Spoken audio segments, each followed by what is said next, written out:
Mesdames, Messieurs, chers amis, le président Bruno Studer m'a coupé l'herbe sur le pied tout à l'heure, mais c'est bien normal puisqu'il est géographe. Le symbole qui a été choisi, la magnifique photo qui a été choisie pour illustrer ce colloque, évidemment, je l'avais remarqué, j'y étais très, très sensible, c'est la lumière au service de l'humanité dans le cadre d'une mondialisation qui s'accélère. Et nous devons mettre de la lumière dans tous les sens du terme sur tout ce qui concerne justement la culture numérique où l'opacité est malheureusement trop souvent au service de projets qui ne sont pas bons pour l'avenir de l'humanité. Alors j'ai l'honneur d'être encore secrétaire perpétuel, le mot n'a guère de sens puisque c'est un mandat limité maintenant, et c'est tant mieux, de l'Académie des sciences morales et politiques. Alors deux mots qui souvent ne vont pas bien ensemble, en particulier quand on en parle dans le grand public. Comment la morale et la politique peuvent-elles cohabiter? Eh bien non, la morale, c'est les sciences morales, c'est l'étude des mœurs de l'humanité, et la politique, c'est ce qu'il y a de plus noble. Ce ne sont pas les députés ici présents qui me contrediront, puisque c'est la gestion sage des affaires de la cité. Alors notre académie, qui a été fondée à l'époque des Lumières, enfin, c'était une classe de l'Institut de France en 1795, s'est emparée de sujets de société dès le début. Ça n'a pas forcément beaucoup plu à Bonaparte, qui en 1803 a décidé que ces idéologues, c'est comme ça qu'on les appelait, étaient vraiment trop gênants, et il a supprimé la classe morale et politique de l'Institut de France, et il a fallu le gouvernement éclairé de François Guizot en 1832 pour que le roi Louis-Philippe soit convaincu qu'il fallait créer une compagnie de savants pour réfléchir aux grands problèmes de société. Eh bien, c'est ce que nous tentons de faire, peut-être maladroitement parfois, mais en tout cas, nous tentons de faire, de nous emparer des grands sujets de société. Au début, ça a été le travail des enfants. Et beaucoup plus récemment, je ne vais pas vous raconter toute l'histoire de l'Académie, mais des sujets aussi variés que la question des programmes d'économie du secondaire, qui par deux fois notre Académie s'est penchée sur eux récemment, et sur la loi de bioéthique aussi, et aujourd'hui sur les questions du numérique grâce au travail extraordinaire qu'accomplit mon confrère et ami et ancien collègue de la Sorbonne, Daniel Andler, ici présent, et qui est à l'origine, avec d'autres évidemment, de ce grand colloque.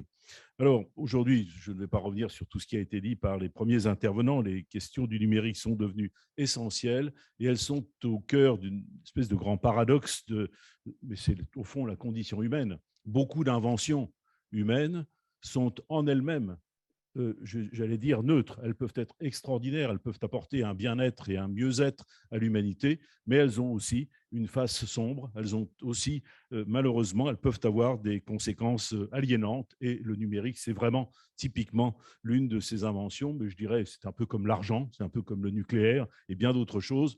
Ça peut être extraordinaire, ça peut être très positif pour l'humanité, et ça peut être en même temps mortifère au dernier degré. Donc nous devons porter un regard humaniste, un regard éclairé, mot lumière, un regard éclairé sur cette question du numérique pour que l'extraordinaire progrès technique qu'il représente soit au service de l'humanité et non pas au service de son aliénation. Donc la maîtrise, tout le monde sait que la maîtrise du numérique, au fond, c'est le plus grand pouvoir qui existe à la surface de la Terre. Lorsque le président Poutine dit, à juste titre, celui qui maîtrisera l'intelligence artificielle sera le maître du monde, je ne sais pas comment il faut l'interpréter dans sa bouche, mais en tout cas, il l'a dit, et il a mille fois raison. Mais le principal, c'est qu'il n'y ait pas qu'une seule personne ou un seul pays ou une seule idéologie qui maîtrise cette technologie, qu'elle soit partagée et qu'elle serve au contraire à un mieux vivre ensemble des habitants de cette planète. Éviter donc tout ce qui a été dit sur la diffusion de la haine, la désinformation. C'est évidemment une chose qui nous préoccupe beaucoup à l'Académie des sciences morales et politiques et qui est au cœur au fond de la paix dans le monde, parce que sinon, ça peut aboutir à de véritables catastrophes. Alors, Daniel Andler, dans le cadre des travaux de l'Académie, a imaginé, avec l'aide de la Fondation Del Duca, qui est une des plus grosses fondations de l'Institut de France et qui est au service des travaux des académies, Daniel Andler a eu l'idée de créer de fonder une grande enquête qui s'appelle TESACO, technologie émergente et sagesse collective. Je pense que ces mots de sagesse collective sont extrêmement forts et je remercie Daniel de les avoir mis parce que technologie émergente, on voit ça partout. La sagesse collective, c'est vraiment notre travail à tous et je pense qu'à l'Assemblée nationale, c'est important de le souligner aussi. Donc, ce travail qui a été accompli dans le cadre de TESACO a abouti déjà à plusieurs manifestations, à plusieurs colloques. Il y en aura encore d'autres. Il y a le 24 novembre un colloque Mythes et Machines qui va se rapprocher, en tout cas qui convergera avec celui d'aujourd'hui. Et tout ça, c'est 4 ans de travail collectif avec des académiciens, mais aussi des chercheurs de toutes disciplines. Daniel Andler est philosophe, mais philosophe des sciences, et donc il a l'habitude de travailler avec des spécialistes de toutes les disciplines qui sont représentées à l'Académie des sciences ou à l'Académie des technologies. Donc, parmi les tables rondes d'aujourd'hui, il présidera la dernière, qui traitera d'un thème absolument majeur face à la question numérique, c'est celui de l'éducation. Au fond, Bruno Studer s'en souvient peut-être, c'est un slogan que nous avions inventé pour le Festival de géographie de Saint-Dié-des-Vosges. L'ignorance géographique est une arme de destruction massive.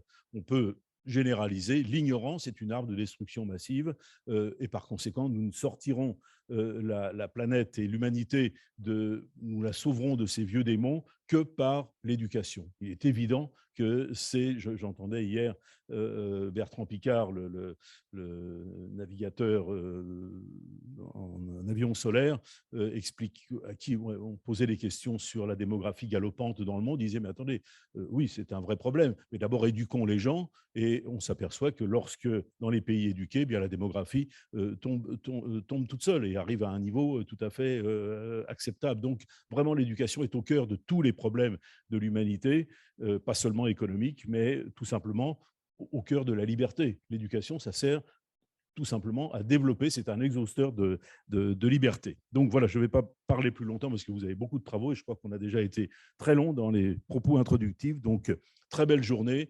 magnifique table ronde. Et puis, je crois que le propos conclusif sera fait par l'un de nos confrères de l'Académie, je ne sais pas s'il est arrivé, des sciences morales et politiques, qui est tout simplement Jean Tirole, l'un de nos prix Nobel dont nous sommes très fiers. Merci de votre attention et très bonne journée.